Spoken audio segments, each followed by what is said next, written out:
महाराज जी, अगर गृहस्थ मार्ग भयभीत करने वाला लगे और भक्ति मार्ग में चलने का सामर्थ्य ना हो तो व्यक्ति को ऐसे में क्या करना चाहिए? गृहस्थ में भयावा कुछ नहीं है, कुछ नहीं भयावा है। भयावा है विरक्त में।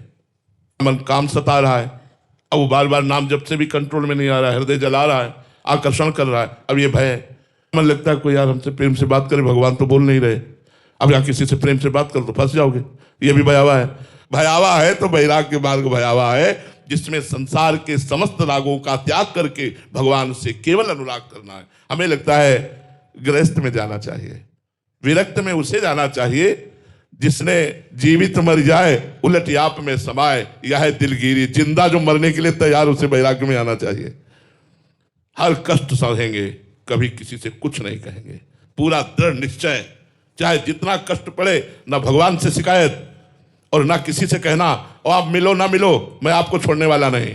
पूरा जीवन ना मिलो, पूरा जीवन कष्ट दो तो भी मैं आपके ही चरणों में रहूंगा, आपका ही नाम जप करूंगा, आपका ही दास कहूंगा। ऐसा दृढ़ निश्चय इस मार्ग में चल सकता है।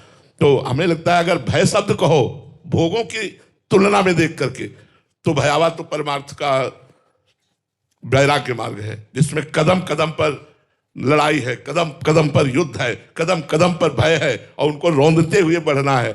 गृहस्थ धर्म में हमें लगता है भय नहीं है। महाराज जी, यही सोच के सामर्थ्य नहीं लिखा है शायद कि इसमें चलने का सामर्थ्य नहीं है, बट वहां भी फंसने का कि मोह के बंधन है। नहीं, बहुत केवल भावना की बात है। देखो, केवल भावना की बात है। अगर हम अपने पति को भगवान का स्वरूप मान लें, अपने छोटे छोटे बच्चों में भगवान की, गोपाल जी की भावना करके उनको खवाएं पिलाएं, दुलार करें, पढ़ाई आदि, अपने परिवार के पोषण के लिए हम धन कमाएं, परिवार हमें भगवान ने सेवा दी है और नाम जप करें, तो गृहस्थी में क्या परेशानी है? सबसे बड़ा गृहस्थ धर्म है जिसमें संतों का प्रादुर्भाव होता है। हम लोग कहाँ जन्मे हैं? गृहस्थ में ही तो जन्मे जितने संत हैं। हम लोगों को कपड़े कौन देता है?